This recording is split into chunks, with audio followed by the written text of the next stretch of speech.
Hello అందరికీ, welcome to my channel. ఈరోజు recipe వచ్చి టమాటా దోసకాయ ఆలు కర్రీ అండి. ఇది బ్యాచిలర్స్ అయినా చేసుకోవచ్చు, లేదా క్యారేజ్ బాక్సుల్లోకి లంచ్ బాక్సుల్లోకి సింపుల్గా అయిపోయే రెసిపీ అండి. దీనికి పెద్దగా ఇంగ్రీడియంట్స్ కూడా అవసరం లేదు, ఉల్లిపాయ కూడా అవసరం లేదండి. మన ఇంట్లో కూరగాయలన్నీ అయిపోయినప్పుడు అయ్యొకటి ఉన్నప్పుడు నేను చేసింది కూడా అదేనండి. ఇవాళ టమాటా 2, ఆలుగడ్డ 1, చిన్న దోసకాయ 1, 3 కలిపి కట్ చేసుకున్నాను.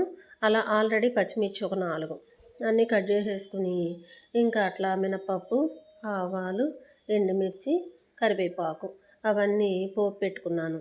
గోల్డెన్ బ్రౌన్ కలర్ వచ్చాక ఈ పీసెస్ అన్నీ దానిలో వేసేసాను. అవన్నీ వేసి 2-3 సార్లు కలయబెట్టి ఉప్పు పసుపు వేసాను. ఉప్పు పసుపు వేసి కలదిప్పుకున్నాను. పైన స్టీమ్ కోసం అట్లా వాటర్ గిన్నె పెట్టండి.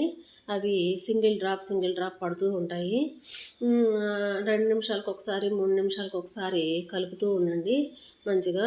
ఆ తర్వాత కొంచెం అల్లం వెల్లుల్లి పేస్ట్ మటుకు వేసానండి. మనకి అల్లం వెల్లుల్లి పేస్టు బయట కూడా దొరుకుతుంది, కానీ అవి ప్రాసెసింగ్ చేసినాయండి. నిల్వ ఉండటానికి ఏంటేంటో వాడతారు. ఒక చిన్న అల్లం ముక్క, 2 వెల్లుల్లి దెబ్బలే కదండి. చిన్న రోట్లో నూరేసుకొని అది వేసుకోండి. టేస్ట్ అయితే అదిరిపోయిందండి కర్రీ. మనం ఏముందిలే అనుకుంటాం, కానీ దానిలో పెద్దగా ఇంగ్రీడియంట్స్ కూడా అవసరం లేదు. సూపర్ అంటే సూపర్ ఉందండి టేస్ట్. ఇంకా అలా మగ్గిపోయిన తర్వాత దానిలో నేను చెప్పలేదు కానీ కొంచెం కారము, ఫ్లాక్స్ సీడ్స్, పీనట్స్, నువ్వులు, రోస్ట్ చేసిన పౌడర్ మా ఇంట్లో ఉందండి. నేను అది మీకు వీడియోలో చూపించలేదు, నేను తర్వాత వేశాను.